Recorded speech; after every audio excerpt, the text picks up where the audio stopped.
I'm Sheath Morbidson, and welcome to Sheath Morbidson's Fireside Frights. Welcome, dear viewers, to another episode of Sheath Morbidson's Fireside Frights. Tonight, we delve into the realm of dreams, those ethereal landscapes where reality blurs and the unimaginable takes form. Our tale begins with Sarah from Houston, a woman who found herself in a dilapidated house during the depths of her REM sleep. The walls, peeling and gray, seemed to whisper secrets, and the floorboards creaked as if burdened by the weight of untold stories. But it was a small, childlike figure that caught Sarah's eye. A little girl, no older than 5 or 6, with long blonde hair and a dress as white as a ghost. She was hunched over something on the floor, something that Sarah couldn't quite see. And when the child turned to look at Sarah, her eyes were as colorless as a void, and her voice posed a question that would haunt Sarah for years to come. Do you want to stay asleep or wake up? A question so simple yet laden with implications that could stretch into eternity. Sarah chose to wake up, but the memory of that spectral child lingers, a haunting reminder of the choices we make in the shadowy corners of our minds.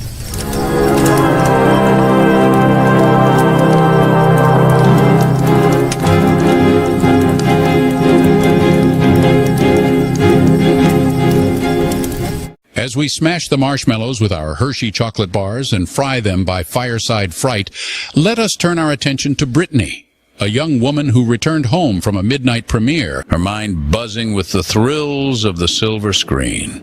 Little did she know, the real enigma awaited her in the sanctuary of her own bedroom. The next day, Britney discovered something that defied explanation, a silver angel pendant, aged and worn, resting on her pillow as if placed by an invisible hand. A relic from another time, perhaps, or a message from beyond. She questioned her family, her eyes scanning their faces for a glimmer of recognition, but the pendant remained a mystery. To this day, it sits as an unsolved riddle, a silent testament to the inexplicable events that sometimes punctuate our lives.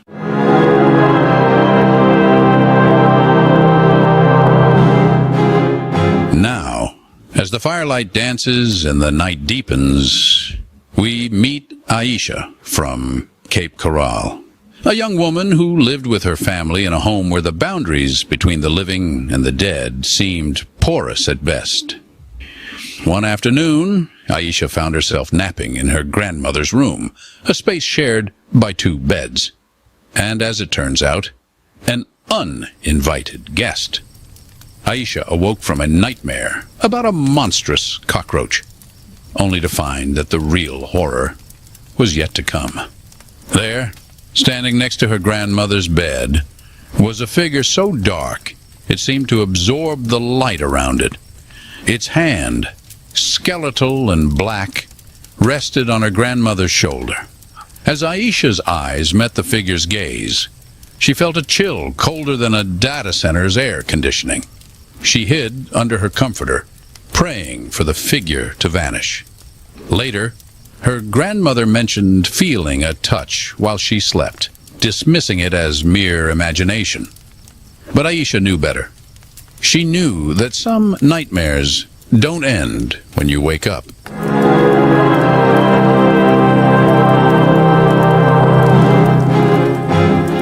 As our campfire flickers and the night air grows thick with tension, we find ourselves entangled in yet another tale of the inexplicable.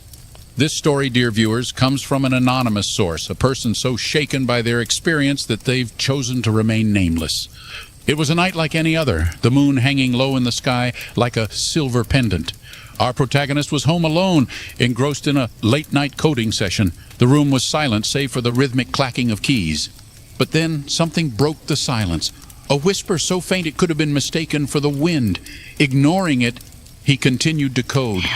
But the whisper grew louder, morphing into a voice that seemed to come from the computer itself. It said, "Help me." Startled, he minimized their IDE, only to find a text file had appeared on the desktop. It was named readmeorelse.txt. Hesitant but curious, he opened the file. "Thank you for releasing me," it read. Just then, the lights flickered, and when he looked back at the screen, the text file was gone. To this day, he still wonders what or who they might have released that night.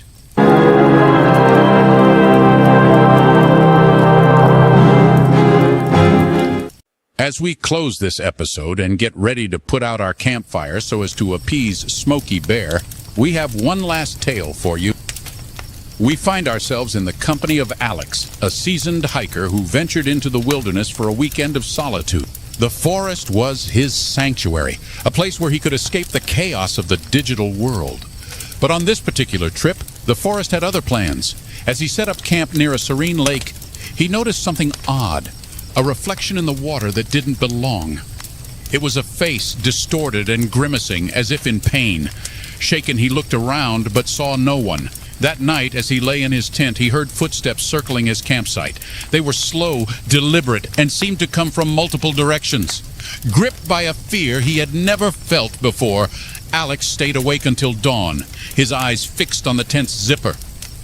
When morning finally broke, he found his campsite untouched, but the reflection in the lake remained, a haunting reminder that some places are best left unexplored.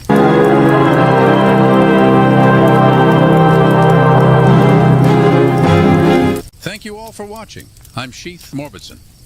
Please check out the first episode of Fireside Frights by clicking right here.